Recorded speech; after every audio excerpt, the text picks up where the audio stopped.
Hiya folks, this is the FF20 Fafrees e-bike, and this is quite a unique one. This one, it's a folding e-bike, but it's got dual batteries.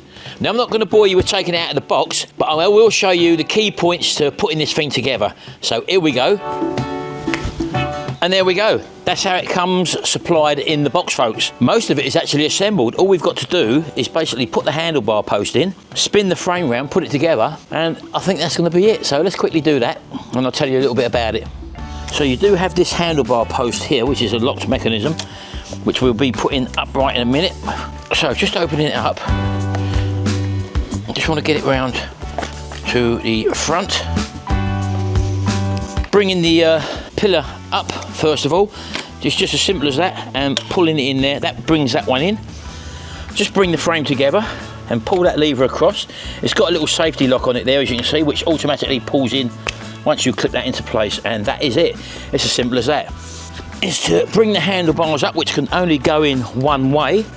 We've got a little clamp there that just opens up, so you just stick them in there and push it in until whatever height you want to choose. I'm going to take mine quite low at the moment. I'm going to put it on its lowest setting and just pull that arm across and lock the handlebars in, and that's it. It's as simple as that.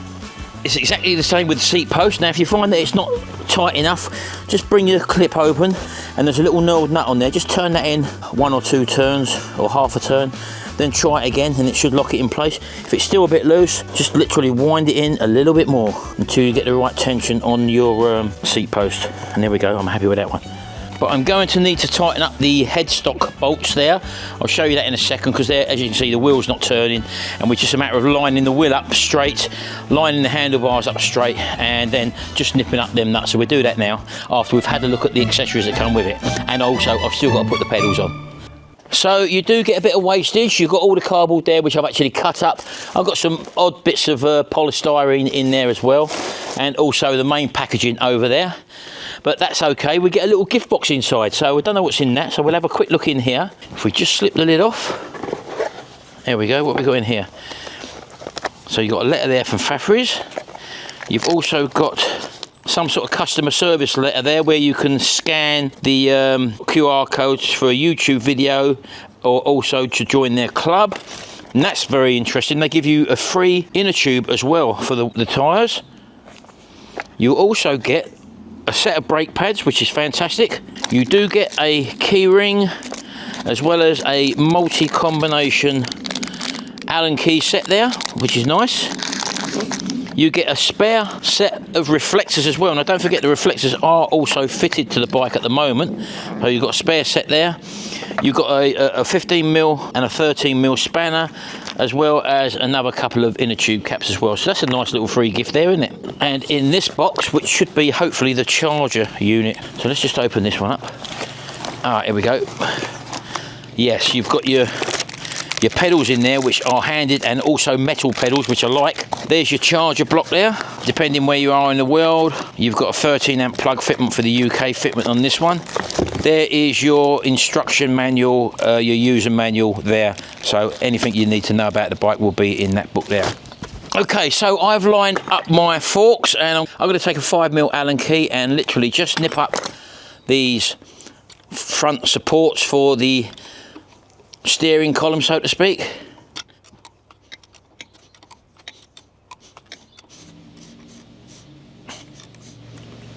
And there you go. So simple job to install your pedals. They do come handed.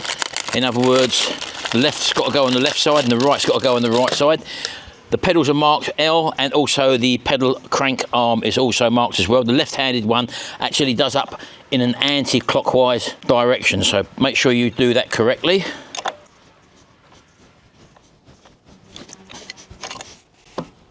There we go. And round to the right hand side, again marked with an R for right and R on there for right. This is your standard direction, folks. You do this one up in the normal clockwise fashion. And there we go, it's as simple as that. Right, let's have a closer look around it, shall we? Right, so as I said, this is the Fafrees FF20 Polar. It does come in 4 different colours, which I'll show you on the screen.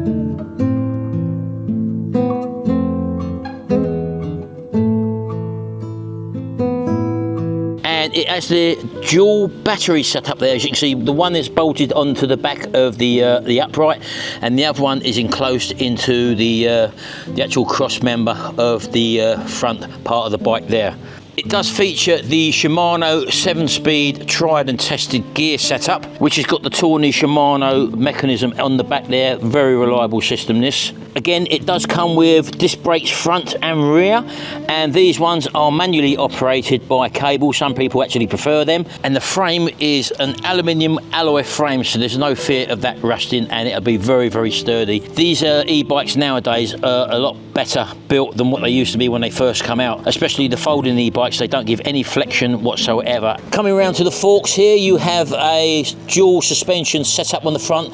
These have got about 40mm travel on these, I think, and they're non-adjustable, but they do a superb job in damping the road, especially with the large 20x4-inch aluminium wheels and tyres on there, which again add to a lovely comfortable ride. And it does feature this lovely front large LED lamp, which comes on as well with the rear light there, which are both wired units, and that also features as a brake light as well. Again, just removing the cover from the LCD display, which is a full colour LCD display. We'll see that a little bit later on. It also comes fitted with this 25 kilogram maximum weight rack already installed on the bike as well. Plastic mudguards are fitted front and rear. And looking at the controls, are nice and simple. This one, we do have a bell there, which I've just got to fix on. Just a simple flick bell. There's your power up and down for your power. And this unit is fitted with a throttle as well. So another thing you have to plug in as well is the controller. Lucky enough, it's all color coded. The controller cable is there, and all you do literally is line the little pin up in the middle, push them together. There's 2 arrows on there as well, and that's literally it. That's all you have to do, folks. So looking at the batteries, there's your charging port there. If you go through there, you can actually plug that front battery directly in there. So they do actually supply you with 2 sets of keys, one for the rear battery and another set for the front battery. So you can't get them wrong. They're actually numbered. On that lock there, it says 350, and there's a number on there as well, a corresponding number. So you just put the key in and then give it a turn. That releases your battery, and you're then able to take your battery out and charge it in the house if you want to. You can do exactly the same with the rear battery. Just plonk it back in there, you go, and then just put that back into the lock position, and away you go. Again, you've got a lock and an unlock position here as well, so you take it down there to unlock. You can just lift the battery out. You don't need to remove the seat, and as you can see, that one you can also take out and put that in and charge that in as well. And there's your little charging port there, and you've also got an on and off switch as well, which when you press your indicator, you can see the state of the battery charge on this rear battery there. There you go. So we just turn it off again, and it slides into a slot there, and drop it in. There you go, and then turn the key, lock it in place. That now can't be removed. So to turn the battery on, as I say, you just throw that little switch this side. So you've got 2 lights, 2 switches on the side there, and you've also got the power button here. So if I press and hold that on, as you can see, the display comes on, goes through a check cycle, and there you go, you're ready to go. Power assist levels, I just need to tighten up these controls if you need to. I'm going to be doing that shortly. And literally you go 1, 2, 3 power assist, 4 power assist, 5 power assist modes there on the way up, and just pressing, taking you straight down to actual 0, so you don't get no power assist whatsoever. So do make sure that you tighten things up. You see these are sort of loose. They just want the Allen keys to tighten them up. The horn is loose as well, and also that little controller there can do with being tightened up, which I'm going to be doing as well. So I'm just going to do that now. So let's do no more. Let's get it out on the road, give it a little test drive now that it's all set up, and then we'll put this thing to the test. Right, so here we go, folks. We're going out on a little test ride with it. Now, for the purpose of this, I've got the bike unlocked, and we're going to be using it unlocked. The throttle is connected, so there we go.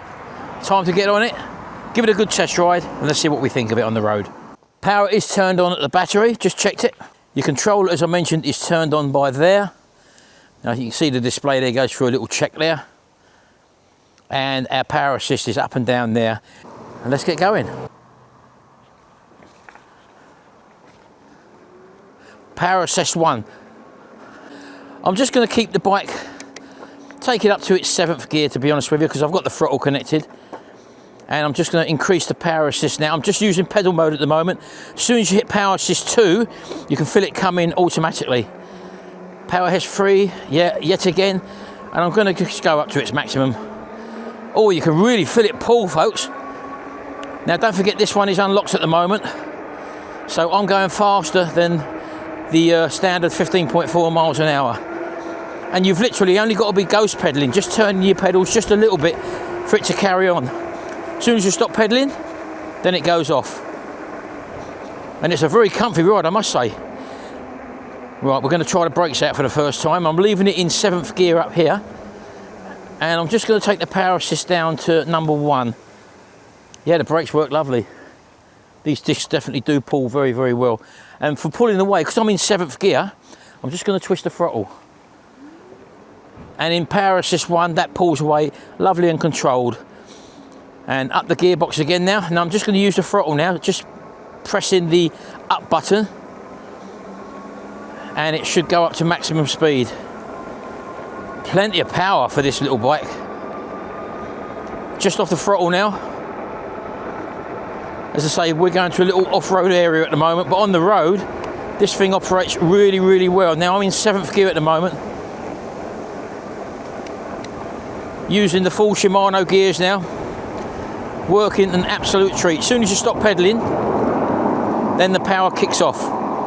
And like many e-bikes, you can pedal past the maximum speed limit. If this was set on the 15.4 miles an hour, you can actually pedal faster and go faster. I'm finding these hand grips here very, very comfortable, where you can just lay your palms on them like that. But the throttle definitely does come in handy. It feels very, very sturdy on the road. These modern e-bikes now with these alloy frames and these 20-inch by 4-inch fat tyres, absolutely ideal for road use and also gentle off-road use as well. Has the handy capabilities of being able to be folded in half for storage if you've got a motorhome or you want to carry it or you're limited space. Although it is a little bit weighty, it does benefit from a very good front and rear light, which doubles up the back light as brake light, so when you pull your brake levers in, you're getting an indication from behind to show other road users that you're actually braking. Now the racks you've got on the back, it comes standard. You can buy additional racks for the front. The bolts are already there. If you go to the website, you can actually buy the products from there. And we're going to just be taking it off-road a little bit now. I'm coming down with a power assist. Just down to pedal assist number 3, number 2, number 1, because I know I'm going to be just cruising along on some rough terrain roads, so you don't want it tearing away from you. Okay, here we go, folks. So we're just coming up to this rough area, and as I say, on pedal assist 1, by holding the pedal fully, the throttle fully open, you're going along at about 7 miles an hour. You can pedal and get a little bit of exercise, so that's the great thing about the e-bikes, where you can use the pedal assist still. And if you come to a slight incline, as I've just done there, by whacking it up to power assist 2, everything's fine. Okay, folks, let's go a little bit off-road now then. Now I'm still in 7th gear on there, so I'm just going to take the controller down to probably 3rd gear. And as you can see, with the lower power assists, you're able to power along here. Absolutely lovely. And this is real sort of semi off-roadiness, you could say, but so far there's no flexing of the frame whatsoever. The tyres and the suspension are handling the old rough terrain very, very nicely here. We're zooming along at the moment at 11 miles an hour. I'm just using the throttle, but I can use the pedal and get a bit of exercise as well at the same time. And the thing to notice here is that when you actually click up the power assist, I'm going up to number 3 now, you can definitely feel the power kick in, but it's handy off-road like this, just to be using the throttle. And it just makes cruising around so much easier. But having the pedals there, when you want to just do a bit of exercise, is very, very handy and easy to do. Now the suspension, although it's not lockable at the front, I don't really see a time where you would need to lock the suspension. If you've got an e-bike, you want it to be active, obviously, and utilising the suspension over the rough terrain. Oh, there we go, brakes work well, look at that. As I'm charging forward here. There we go, we're really going for it now, folks. And don't forget, you can turn the throttle and just let go of it if you want to slow down. Just because the throttle's there, you haven't got to pull it fully back all the time. Wow, this is real off-roading, people, I'm sure you can agree. Look at this little terrain. And these tyres are handling all these routes that I'm hitting absolutely faultlessly. I don't actually know where I'm going, I've never been down here before, so it's a new adventure for me as well as you.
Well, there you go, folks. That handled that absolutely superbly. Some real off-road stuff we've been doing there. And bearing in mind, it's a foldable e-bike. You tend to forget that. If you press and hold that one in, that brings on your lights, front and back, both powered off of your batteries, as I mentioned. And they are also brake lights as well. The spring saddle does a job, bearing in mind this is a solid rear suspension, but them springs are totally adequate because you've got the 4" by 20" tyres on there, which make going a lot pleasanter than the thinner wheeled bikes as well. And there you go, that's the FF20 Polar from Fafrees. Comes in different colours, as you well know. So easy to move the seat and the handlebars up and down. So if you're not the only person using this, you don't need any special tools to raise and lower the seat or the handlebars. It can be done just by undoing the clips on the seat, lifting or lowering them as you want them. Has got the throttle on it. It comes with the Shimano 7-speed gears, which are proven to be great gears for all e-bikes. And this has the benefit of being able to fold it in half for storage purposes, or if you've got a motorhome or you're taking away in a van or a car or something like that, you can move about with it. Suspension works perfectly adequate, although it's not adjustable. I've never adjusted the suspension on any e-bike that I've actually had, so I don't really know why you need to lock them off, for example. The 4" by 20" fat tyres are absolutely perfect for taking off definitely rough terrain, and they handle just as well on the main road. The brakes, discs front and back, although cable operated, work absolutely fine, and as you well know, cable brakes are easily adjustable. Hydraulic brakes a little bit more difficult. You need a bit more skill to be able to adjust and bleed hydraulic brakes. These are just the old-fashioned type brakes, which work absolutely perfectly. Very clear display there. This is unlockable, this bike, although when you get the bike in the UK, it is locked to 15.4 miles per hour. A little dingy dong bell, and all in all, a great e-bike. Easy to operate, easy to use, comfortable to ride on and off the road, as I've just shown you. You'll find a link below for this, folks, if you are interested. Check out the link below. It'll be the best price available, and there may be a discount code there. If there is, I'll leave it below and the information about that below. Anyway, there you go, folks. Thanks for checking out this video. Hope this helps you out in your decision of possibly purchasing one of these. It's a great e-bike, lovely and solid. We'll see you in the next video, and until then, bye for now.